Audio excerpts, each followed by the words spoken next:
The hour at the house party had arrived. In my mind, I kept double and triple checking the essentials for the party. Knowing my dad, he invited his business partners and the executives of the Anderson Company to show me off. I stood in front of my mirror in my room, staring at my form as a million thoughts ran through my mind. It was just a housewarming party, but at the same time it wasn't. It was my chance to show my dad that I was better than his expectations. It was a chance for me to see my parents as a woman. It was my test to see if I was really ready to live on my own. Well, not truly alone. I had the incubi to thank, but even so. I didn't have my dad guiding me, or my mom helping me through living alone. A knock on my door broke my thoughts, surprising me. Who is it? Hey, are you okay in there? Your parents should be here soon, so you should hurry getting ready. Well, I'm ready, but... But what? I'm sure you look fine, Anderson. Just come on out. All right. As soon as I opened the door to the hall, I watched as Naomi's and Suzu's faces turned from smiles to complete awestruck stares. What? Dude, you look hot. Yeah, you look amazing. Where did you get that dress? I've had it for a while. I just never had the chance to wear it. I figured I might as well bring it out now. I stepped out of my room and closed my bedroom door behind me. As I walked down the hall to the grand lobby, the incubi stood waiting for me at the bottom, all dressed to the nines as proper servants. Whoa! They really know how to dress well, don't they? Yeah. Okay, so then the party starts. We'll skip ahead for a bit. As ready as I'll ever be.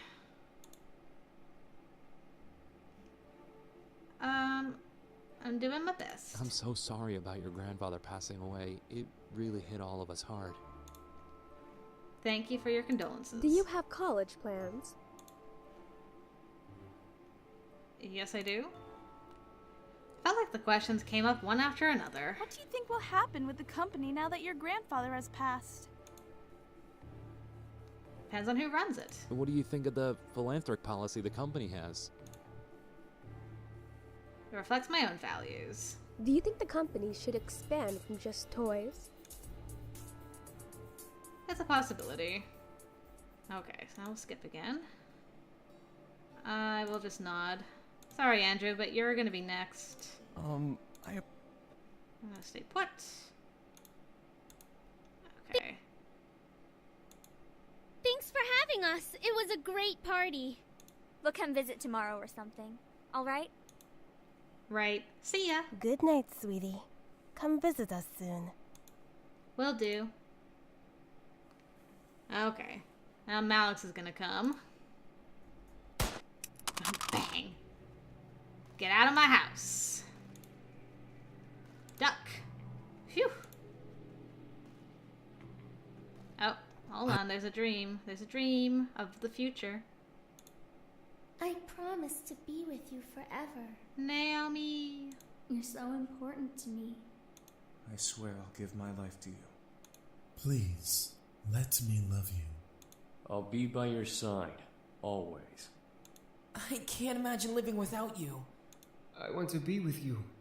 I love you. Alright. So we're gonna skip. We'll make some coffee. Actually, we'll work on homework. That's more responsible. I said I was gonna make coffee. They won't let me go back. It's like, you want to make coffee? Fine. Don't disturb them. Chicken and rice. And I'm gonna go to my room and eat. And I'm gonna go to the Pink Lady Cafe. I arrived at the cafe, ready to relax. I didn't want to be stuck at home on a Sunday. Besides, the cafe always had something new to drink, no matter how often you came. I entered the double doors and looked around. Not many people were in, and Kate didn't seem to be working today. Oh well, she can't always be working. I made my way to the pastry bar and took a look at what the cafe had to offer that day. There was always something new, no matter when you came, which is what kept people coming, myself included. As I browsed the delights, my mouth began to water. I had just eaten earlier, but the cafe's pastries always looked good enough to tease your appetite back into a hungry state. Both the smell and the look of each dessert was carefully crafted to appease. You didn't regret buying one and biting into it. Do they have carrot cake, though? I finally made a selection and headed to the cash register to purchase my treat. What can I get for you? Hi, Lily. Hi, I'll take a couple chocolate and raspberry macaroons? Macarons? Is that how you spell macaroons? And a pink lady latte, please. Coming right up. Lily was Kay's assistant, who mainly stuck to the cafe's finances and computer work. However, when Kay wasn't in, Lily took over, becoming the face behind the cash register who gave you what you needed. Lily, where's Kay? Kay had to fly out to New York suddenly. She said it has something to do with delivering something special to someone. I'm not too clear on the details. Oh, okay. Sounds like fun. Wish I could go to New York. Don't we all? Here you are. Enjoy. I took my order to a far corner table and got comfy. The pink lady latte was a cafe special that everyone adored. But is it as good as honey lemon tea? It was a normal latte with a very subtle raspberry flavor. The foam was pink too. Before I could indulge, however, a voice stopped me. Oh, hey! I looked up to see Naomi enter the cafe with a smile towards me. I smiled back, not expecting to see her. Hey, Naomi. Mind if I join you? Not at all. Naomi nodded before quickly getting herself a coffee cake slice and a latte and joining my table. I've been wanting to try their latte for a while. Is it any good? I like it. It has a nice raspberry flavor. Naomi gently blew over her latte to cool it before sipping it, smiling at the taste. This does taste good. I'll have to get this from now on. The raspberry is a really nice compliment with the coffee. Naomi loved food when it wasn't always in the when it wasn't made in the school cafeteria. She wanted to own a restaurant one day, but always focused on studying the business side. Naomi had natural cooking skills that made grandmothers seem like novices at making you amazing food. That's quite a thing to say. You should get macaroons next time with it. The raspberry macaroons definitely bring out the flavor in the latte. I should. Naomi slowly grew a look of thought on her face as she stared into her latte, probably thinking about food again. It was during these moments that I got to see a simpler, almost beautiful side of Naomi. She was very smart, smarter than me. However, she always held seriousness very close to passion, dedicating her heart to her dream. It was enviable. I sipped my latte and ate a macaroon before speaking and breaking her thoughts. Thanks, by the way, for coming to my impromptu party. I know it was last minute and all.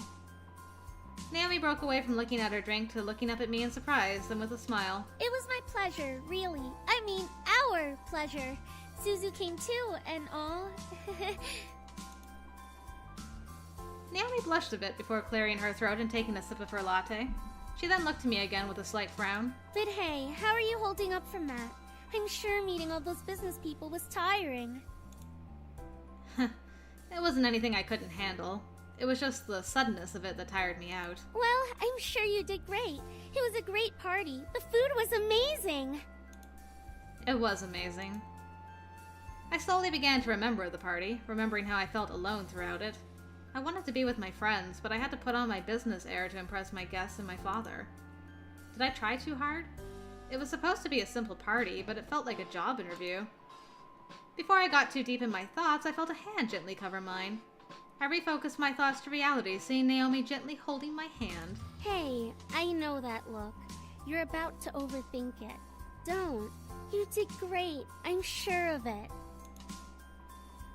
I stared at Naomi, unsurprised that she caught on to my thoughts and happy to know that she cared. Thanks, Naomi. Naomi smiled and blushed, giving a small nod. She was absolutely adorable when she smiled like that. I didn't know how, but her smile was able to make the room lighter. Ooh, another cute picture. Naomi then pulled her hand away, placing it back on her latte with her other hand and cupping the mug and sipped her drink. Naomi licked her lips and let out a sigh. This is really nice. A relaxing Sunday afternoon at a cafe. It's almost like a date. Oh, winku. All of a sudden, Naomi's face turned pink as she looked at me. Confused, I tilted my head and gave her a quizzical look. Naomi, are you alright? You're turning red. Naomi must have snapped out of her trance. She fanned herself and tried to calm down from whatever was on her mind. Oh, no, I'm little warm, that's all. You sure, girl? Naomi brought her latte up to her mouth and began to drink, practically chug it down. It was actually kind of cute how flustered she got from a simple statement. I giggled quietly to myself before sipping on my latte. Naomi and I eventually lost track of time and wound up chatting until the late afternoon. When the cafe wasn't hopping, Lily would join us and we'd talk about silly things like TV shows or movies. Oh, wow. It's getting late. I gotta get home or my mom will flip. Aw, okay. Would you like a ride home? That would be great. Thanks. We quickly headed out with Naomi driving me home. It was nice to be alone with her rather than have the explosive Suzu around. I preferred Naomi's calm logic anyway. Right, the remainder of the night passed by surprisingly uneventful. The boys continued to train with each other, but were kind enough to stop and make me dinner. I was glad for that. Whoops. Alright. It's time to go. No one made me breakfast. So Naomi picked me up, and we went to greet the day. We made it into the school without a hitch. Our lockers were in the same part of the hall, so we quickly unloaded what we needed to and got our important books and necessities. First incident of the day. As I walked towards Suzu and Naomi, who were both waiting for me on the opposite side of the hall, something hooked my ankle and made me fall forward. Whoa! Ow! Hey, are you okay? Who did that? The three of us looked back to see Lisette and her gaggle of girls.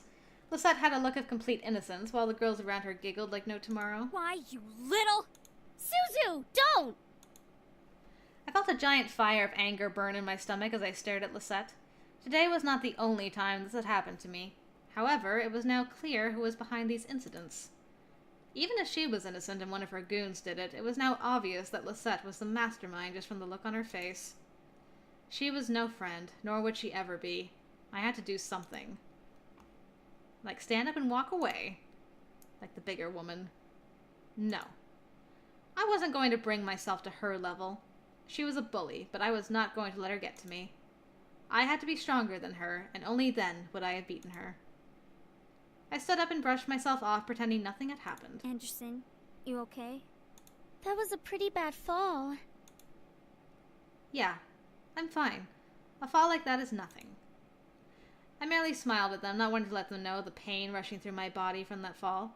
My arms were quaking, my shoulders were pulsing, but I remained content-faced. I quickly gathered up my belongings and nodded to my two friends. Come on, we'll be late for history. Suzu and Naomi looked at each other before frowning and nodding to me. Naomi and Suzu flanked me as we began to walk to class away from the gaggle of bullies. As we walked, I could barely see Suzu flipping the middle finger to the group behind us from the corner of my eye. Friggin' bunch of Lisette feet lickers. That's gross, Suzu. That's gross. It's true. It's all OMG! Lisette is the best! Let's follow her around because we obviously don't have lives. Naomi and I could not help but laugh. The group behind us, however, did not like Suzu's words for whatever reason. At least my dad doesn't screw around in the black market to keep a stupid casino running. Suzu stopped. Naomi and I stopped as well to look back at Suzu, who was completely red in anger. Suzu slowly turned to head to the group, glaring daggers at them. The fuck did you just say? I had to act fast. I placed my hand on Suzu's shoulder and gripped tightly, knowing she could try to push my hand away. Suzu, they're not worth it. Let's just go. No, I think it's about time we taught them some manners. Suzu. I looked at Lisette and her group. Lisette had a widely amused smile on her face, which irked me to no end. Nevertheless, I knew that fighting wasn't going to get us anywhere. Let's go. I grabbed Suzu by the shoulder roughly, pulling her back to Naomi and me. Suzu tried to step towards the group, but Naomi held on to her other shoulder. We held on to Suzu, who fought against our hands as we marched to class. Surprisingly, the rest of the school day went off without another incident. I went to my classes, had lunch, and was anxious to get home. As the bell rang for school to end, I felt my phone vibrate in my pocket. Huh? A text? From Dad? I'll be picking you up today. Make sure you're ready to go when I get there. That's kind of a surprise. I quickly headed back to my locker and got my things before waiting for Naomi and Suzu. Hey, are you ready to go? Actually, my dad's picking me up. Really? Okay, I guess that kind of makes sense. We'll drive home together next time. Tell your dad that we've got you covered from now on. Yeah, alright. Even while I laughed, something didn't seem right. My dad texted me to say this. Why was he going to pick me up? Had I done something wrong? I didn't know. I waved goodbye to Naomi and Susie before heading off to the usual spot where Malix's gang picks me up. So, let's skip. And this time we don't have magic powers because we didn't access our grandfather's laptop. So, can we beat them without magic? Let's find out. Fight. No way this was happening. No way was I going to let myself be a victim of this. I will... What are you whimpering? Are you praying that the boys will come and save you?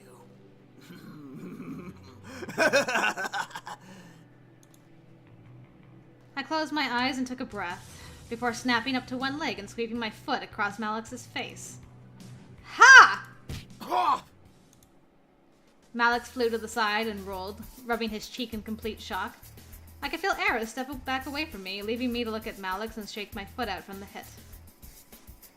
Malix quickly hopped up and growled at me, obviously surprised, but irritated beyond belief. You little bitch! You think you're tough, huh? Well, I'll show you your place! Come here! Malix charged at me, dropping the gun that would never hurt me to the floor and reaching for my face. However, I quickly crouched down and swept my leg in front of me, knocking Malix down once again. Ah! I rolled back away from the fallen devil and glared as I rose back up to my feet. Just because I'm a human doesn't mean I can't kick your ass. I placed my hands in front of me before sliding over to Malix and slamming the tip of my foot into his head. One of the devils around us tried to step in, but Eris held out her arm, stopping them. No! Stay out of it! Let Malix deal with it! As commanded, the devils that surrounded us stood away from the fight. The group watching us was lost in intrigue as I stood up against their leader. I mean, it's true, if he can't even handle, like, a puny little human girl with no magic at her disposal, he ain't fit to lead nobody. I continued to kick at Malix, who tried to block my kicks with his arms. I brought a foot up before slamming it down onto Malix's chest. I definitely heard a rib or two crack at the impact, causing Malix to lose his breath. What I didn't expect was him grabbing my leg and pulling it out from under me. I fell to the ground, landing with a loud thud. Ugh! I felt pain shoot up my arms and run through my body at the impact my body had on the ground. I tried to push off, but the pain forced me to stay down. Malix took that chance to roll on top of me and pin me down, glaring and smirking down at me evilly. As I tried to get him off, the futility of the situation dawned on me. I was fighting a devil. I was just a human. I wasn't magical, nor was I special. I wasn't going to beat him. It's useless, woman. You're as good as dead. Bet you regret trying to fight me in the first place now. Fear began to consume me. Oh, for the love of God, please, someone find me. I prayed. I hoped that I wouldn't have to keep fighting. I was becoming desperate. You have major balls trying to fight me. You're not even a man. You're a puny woman who's about to get what's coming to her. Oh, Eris ain't gonna like that. What made everyone in that warehouse drop our fighting faces was the screeching of police sirens coming closer to our location. Malix smirked even wider. It's time to have fun, boys! Make sure you kill them all. And snap. The devils all seemed to get excited and started to walk past us to meet with the cops, but a loud finger snap stopped them and made them turn around. Malix and I looked to see Eris with her hand in the air post-snap. Eris? What are you doing? Enough, Malix! We've wasted enough time in this stupid town. I'm getting out of here and I'm taking the rest with me. I didn't know whether to laugh or not. I bit my tongue as Malix got angry again. Like hell you are! Boys, do as I say, or else! None of the boys moved. Eris snapped her fingers again, causing the boys to rush back past her and out another way from the warehouse. Malix, it's over. You can't even beat a human girl. You're losing your powers. Lower devils only follow higher-ups that actually have power. Shut your mouth! Malik summoned his gun to his hand and shot multiple times at Eris, who somehow managed to teleport away from the shooting line and reappear by us. She shook her head, letting out a sigh before grabbing Malik by the neck and pulling him off of me. Malik started to choke as Eris stared coldly at him. I mean, he had me. All this for a bunch of pretty boys. You must be stupid and desperate. I can't help but wonder if she is Diana, because Diana also talks about pretty boys. Eris looked to me, making me tense up. Human! I suggest heading home to your pretty boys. You don't want to get involved in a supernatural investigation. It's a pain in the ass. She then turned back to Malik, glaring daggers into him as he glared back at her. You really think women are weak? Let me fix that, sweetie. Oh yeah. And with that, Eris vanished into the shadows, taking Malik's with her. As I was left alone, the police siren stopped.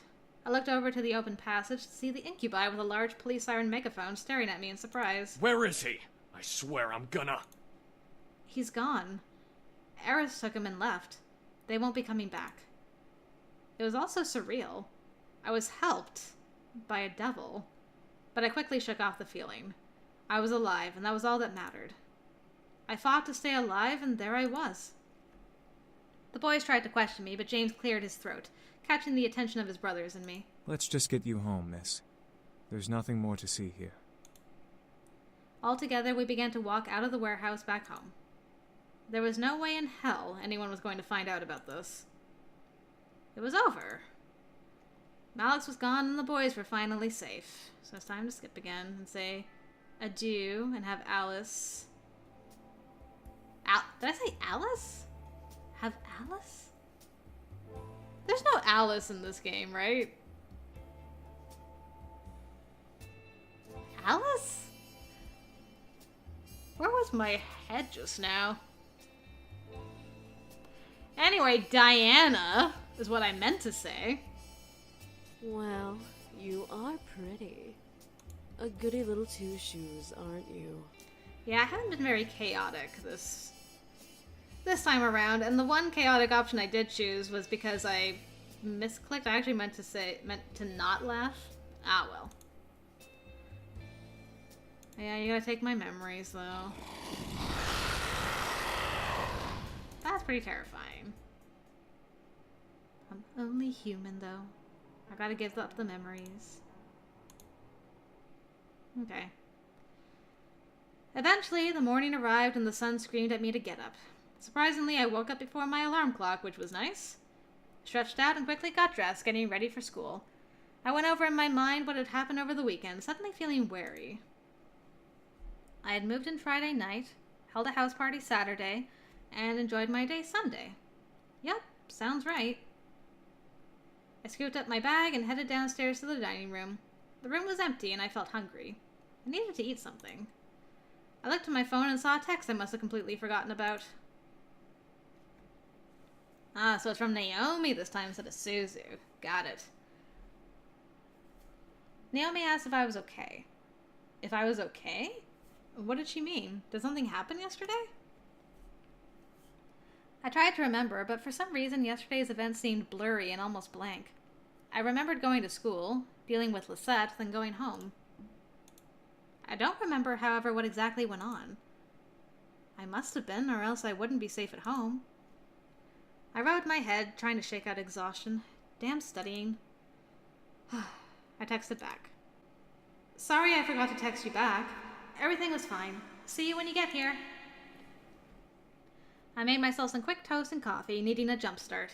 I felt drained, and I did not want to fall asleep in class. Something bothered me, though. My house felt empty, or at least emptier than when I came for some reason. I couldn't put my finger on it, but it slightly bothered me. I finished my food and quickly rushed to the front, waiting for Naomi's car and confident that nothing was going to happen.